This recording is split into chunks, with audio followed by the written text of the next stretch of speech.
You're listening to Aviation Marketing Hangar Flying, the community for the best sales and marketing professionals in the aviation industry. You can't learn to fly just from a book. You learn from other pilots who know the tools, the skills, and the territory. Your hosts, John and Paula Williams, are your sales and marketing test pilots. They take the risks for you and share strategies, relevant examples, hacks, and how-tos. Be sure to subscribe on iTunes so you won't miss a thing. Welcome to Aviation Marketing Hangar Flying, episode number 33, Trade Show Disasters and How to Avoid Them. Hopefully. I'm Paula Williams. And I'm John Williams. And we are AVCI, and AVCI's mission is to help all you ladies and gents out there sell more stuff in the aviation world. Absolutely. So if you'd like to join the conversation, you can use the hashtag AvGeekMarketing. That's pound AvGeekMarketing. And we promise we will reply to every tweet. And also, if you have any ideas about guests that you would like to hear, aviation people who have great ideas and things like that, or if you have a great idea about marketing for the aviation industry, we'd love to talk with you about being a guest. Yep, that'll work. Okay, so one of the things that we talk about the most is that we never want to see random acts of marketing. We want to make sure that people know what they're doing and why. And a really good place to see fabulous exhibits of random acts of marketing is just about any aviation trade show, right? The other problem with random acts of marketing, forgetting the fact that it's not part of an integrated plan, it's expensive. It doesn't get you anything. Exactly. And it is really easy to run up a lot of expense very quickly at a trade show especially. So this is a very high cost investment, high risk investment for a lot of our clients. We want to make sure everything goes correctly. You do random acts of marketing. If anybody knows what a random generator is, a number generator on a computer, that's what your customer sales are going to look like. Yep, that's for sure. So we want to make sure that we're doing the very best we can and making the very best possible use of your investment of time and money and shoe leather and everything else that you do in a trade show. They're a lot of money and a lot of work. So mistake number one, I'm going to say, is presenting at the wrong shows, right? Or trying to do too many of them. Yep, absolutely. So we have presented at the wrong shows before. Yes, we have. And, it becomes fairly obvious when you're there, if you are having a hard time explaining what you do to the people there, and they don't really seem to have to understand the need for what you do, you are in the wrong place. And you have spent money to be in the wrong place, which is a really bad place to be, but at least you don't repeat that mistake. Even in the smaller shows and using the smallest booth, a 10 by 10, you're going to spend $2,500 to $3,000 just to have a decent present. Exactly. And that doesn't count travel costs and people costs and everything else. Mm-hmm. Right. So, the thing you really want to do is do your research before the show. Look at the demographics of past shows. Almost all of the show promoters will send you a packet of information, or you can find it online where you can see these are the sorts of people that come, and make sure that they hit your target demographic of people that are really going to need your product or service and understand what it is that you sell. So if they're not your ideal customers, don't bother showing up. And think through the annual cost of the trade show or trade shows that you go to, because once you start, if you stop, people are going to think you went out of business. Right. So you want to pick shows that you're going to go to every single year in the future, because, if you make it a tradition of being there and then you decide not to show up, then you'll be talked about just as much as and not positively. Exactly. All right. Positively talked about, but not in a positive manner. Yeah, exactly. So there are lots and lots and lots of shows to choose from, and you can go to our aviationservicedirectory.com and look under events, and you can see every single month there are lots of shows in the United States, lots of shows in Europe, shows in the Middle East and Asia, Latin America, they're everywhere. Exactly. And there are They shows, even have them in South Africa. right, on specialties within aviation. So some of them are focused toward defense, some of them are focused toward general aviation, some of them are focused toward business aviation, and different sizes, I'm going to say, of Those. companies. So, Yeah. if you're looking to do business with smaller companies, then some of the regional shows might be a lot more cost effective for you than going to the big annual shows in some cases. The last time we put a list together, I think there were 265 shows large enough that we would consider going to them annually. in aviation. Exactly. Yeah, every year our members get a list of shows that they can go through with a highlighter. And, one of our first meetings of the year, we go through the list with a highlighter and say, here are the shows that we're interested in finding out more about. And we usually, for most of our clients, don't recommend that they do more than about 4 shows a year, because those are the ones that you can do the research for, you can do the preparation, you can pick out your top 10 most wanted customers, you can do the work on the front end and the back end to make those really worth the money. And you don't want to do them back to back, because by doing that, unless you're a larger company, you don't have the personnel to do the follow-up necessary from each trade show. Exactly. If you are a large company and you're set up to do trade shows, that's a different scenario. But what we recommend for most folks is that they do fewer shows, but do them better. Absolutely. Right. And how you do them better is you plan. And we've got a great checklist that does 90 days in advance, 60 days in advance, 30 days in advance, and then of course, your follow-up after the show, and then 30 days after the show, has all of that lined out for you in our trade show checklist, and we'll talk about that in just a few minutes. So that's the first mistake, and I would say probably the most expensive mistake, or the most catastrophic mistake, the hardest to recover from, is presenting at the wrong shows or presenting at too many shows. So you might want to look at your calendar and think about, where can I cut back here? And do it once, take the hit, get talked about, but, you can always communicate with your customers and say, what, we have decided to do fewer shows, but do a better job of follow-up after and everything else. And most people will respect that if you explain your reasons, right? Mm-hmm. Okay. Mistake number 2 is just showing up. When you are in an environment like this, where you've got thousands of people, lots of shiny objects, you've got, the big aircraft manufacturers always have fabulous, shiny, beautiful booths with a shiny aircraft on a turntable or something, and dancing girls and elephants, and, I'm only halfway kidding here, balloons and everything else. If you just show up in a 10 by 10 booth and have a banner and sit, you are not going to attract much attention, because all of your competition is doing a whole lot more to attract the attention of the people wandering the show. Well, not only that, you need to plan ahead far enough, because if you plan ahead far enough, and an NBAA is a year or more in advance, you can pick where you want your booth to be. Mm-hmm. Having been there enough times, and you know where the traffic is going to be by looking at the map, and you have a better chance of getting your booth in a place where people are going to walk by it, Mm-hmm. whether they want to or not. Absolutely. And that makes a big difference. Your placement might make a investment in a show go from abysmal to really, really good. So it's just a matter of where you are on the floor. Sometimes it is. Mm-hmm. Right. And there's a lot of things that you can do if you do the planning in advance that don't cost a lot of money. So some of the things that we've done successfully are to have a trivia quiz or something like that on your subject of expertise. That costs almost nothing.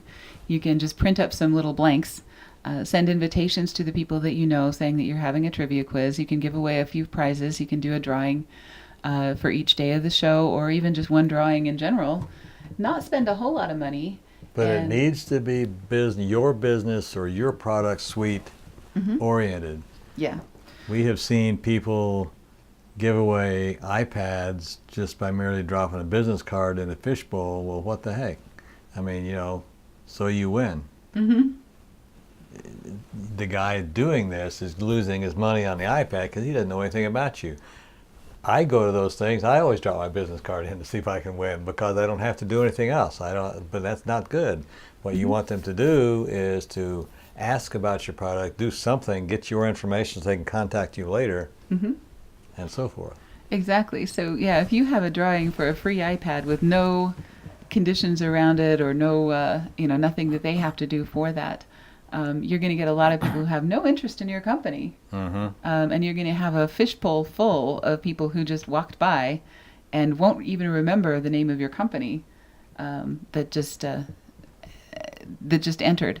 So you really do want to put some onus on the customer to prove that they are actually a valid prospect for your product or service. So some of the ways that you can do that are trivia quizzes. We talked about that. Other kinds of contests, product demonstrations, sign up for an appointment or a demonstration and we'll enter you in a drawing. There's lots of ways that you can. Or just talk to people. Yeah. And ask them if they profess an interest in your product, really, and how would that apply to your business? Absolutely. So think through, what are you going to do when people come to your booth, or how are you going to attract people to your booth? And that checklist really is a good way of giving you some ideas and ways to plan a good contest or invitation or demo or something that gets the right people. I have to add here, it's an old tired cliche. But with that slide up there, I have to say it. Okay. Failing to plan is planning to fail. That was Norman Schwarzkopf, right? Yeah, I believe, whatever. Okay. But it's true, actually. Yeah, and if you're doing too many shows, frankly, you just don't have the time, energy, or enthusiasm to plan as well as you really should. You need to be planning minimal 90 days ahead of time and all the way through the show and then 90 days afterwards. So your plan's got to incorporate that amount of time. Absolutely. All right, so mistake number 3, chasing prospects. Never a good idea. Never a good idea. So there are some shows where there are booths where people actually actively avoid, they walk the long way around to avoid going by specific booths because they have very aggressive salespeople. The purpose of a trade show in most cases in the aviation industry is not to actually make a sale. Most of our products are complex or high dollar products. People don't make impulse purchases, and they're not going to make a decision today. So the best that you can hope for is contact information, interest, and permission to follow up later, and hopefully they will remember you because you had something interesting to say. Then explain why Airbus and Bell and those other guys, the NBA, announced, we just sold 300 whatever. Yeah. Airplanes at the show. That didn't happen at the show. That was in negotiation for 6 months before the show. They just timed it to coincide with the show so that they could get the attention of the news media, who happens to have their lens focused and have all of these tabloids to fill, the show dailies and things like that. Right. So those press releases are, full of sales, and a lot of people get really excited about that. But what you're seeing in most cases is pre-planned, predetermined. The company that's making the sale gets publicity, the company that made the purchase gets the publicity, and they timed that to coincide with the show. So yes, they do. Very few decisions are actually made. And you can bet they don't chase people. Oh, no. Exactly. So what you want to do instead is think like speed dating. If you read any of the advice columns and things like that in Facebook, not that I do that, about speed dating. And we are happily married, by the way. But we actually, some of our kids have been involved in dating adventures of various sorts and misadventures of various sorts. In these speed dating environments, the only thing that you want to do is figure out if you want to see each other again. And that's really the only thing that you're doing at a trade show, is figuring out if you have an interest in seeing each other again. Do we have a product that will help you with a problem? Or do you have a problem that I can help you with? That is it. And then exchange contact info. and exchange contact information. Anything beyond that is asking too much of the venue and is going to be counterproductive, right? Yep, absolutely.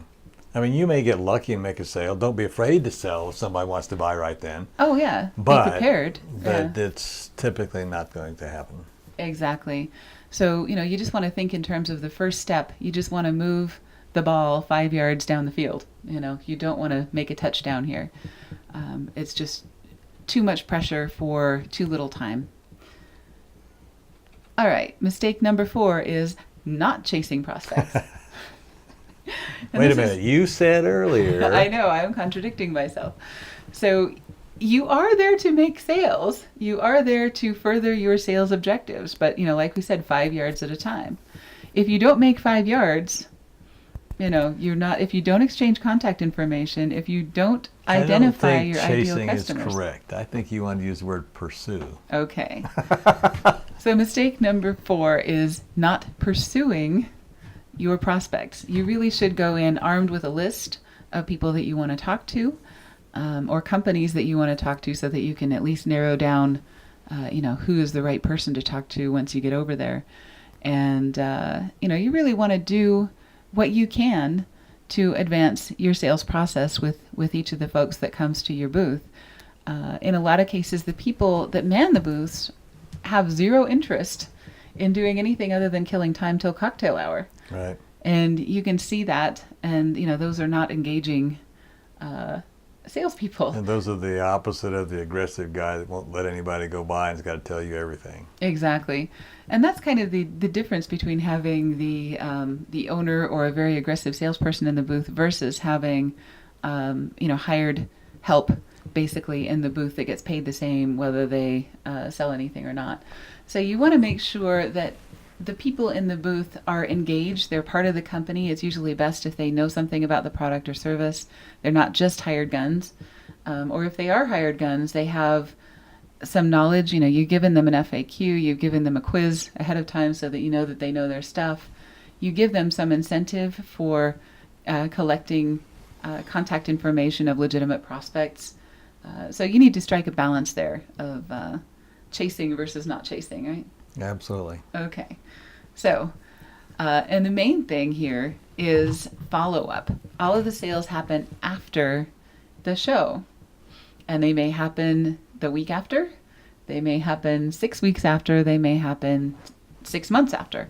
We don't know. It really depends on your product and it depends on your customers. But you need to follow up because that list of leads that you have is very perishable. Right. What is that saying? The only difference between salad and garbage is Time. Time, exactly. And the only difference between a list of really good leads and a list of really bad leads is Time. Time, exactly. They'll do something else. They'll forget that they had a conversation with you. Lots of things are going to happen if you don't get back to them. So, what we like to do is see something happen the week that you get back from a trade show, and that could be a handwritten card. It could be a postcard. It could be a phone call. Something needs to happen immediately so that they remember. You kind of anchor that in their memory. And then you have a follow-up program that lasts however long your sales cycle is predicted to last. And in most cases in the aviation industry, we plan on usually about 8 months, right? Yes. Yeah. Except for the really small items. Yep, that's true. There's a lot of people to be consulted, a lot of policy, a lot of budget stuff that goes into those purchases. All right, so actions. Present at fewer shows, but do them better, right? Absolutely. Okay. Don't just show up, have a plan. Don't aggressively pursue the sale. All you want them to do is get them to want to talk to you further. Get permission to follow up with them. And the last thing, of course, is don't fail to follow up. That happens so often. I mean, of all of the cards that I've dropped at trade shows, I would say less than 10% actually follow up with me. Have you seen that? Or what's your... Absolutely. And the fact is that if they get one of my cards and they don't follow up, they're lost. I don't just hand my cards out to anybody. Right. Exactly. And you're much more conservative than I am. You know, being in marketing, I throw them everywhere like confetti because I want to see how people do their marketing. You know, I mean, it's research, right? I end up buying a lot of products, but I do spread a lot of cards in places like this because I do want to see what their sales process is like. And, you know, 10% is probably overstating the case, but very few companies actually do follow up. So the ones that do have a huge advantage. So you want to make sure that you do that. Okay, so here's the trade show checklist I was talking about. Just go to abci1.com/trade show. This is actually a checklist that we've been using for quite some time. We update it every year. And you may already have a copy, which is great. If you do, dust it off and use it. If you don't have it, get it. But that's Alpha Bravo Charlie India #1.com/trade show. So go sell more stuff. America needs the business. That's Zig Ziglar. Zig Ziglar, subscribe to our podcast. We are on iTunes, Google Play, and Stitcher, so please do subscribe and please do leave us a review. And once again, if you do know somebody who would be a great guest on our podcast, we'd love to hear from more voices other than just John and me. So, if you know somebody who has a really great idea about marketing in the aviation industry, or if you have some thoughts that you want to share, we'd love to have you on as a guest on the show, and we promise to be mostly nice, right? No. No. Have a great week, and we'll talk to you later. See you later. This is the end. If you get here, it's too far. Thanks for joining us for Aviation Marketing Hangar Flying, the best place to learn what really works in sales and marketing in the aviation industry. Remember to subscribe on iTunes and leave a rating.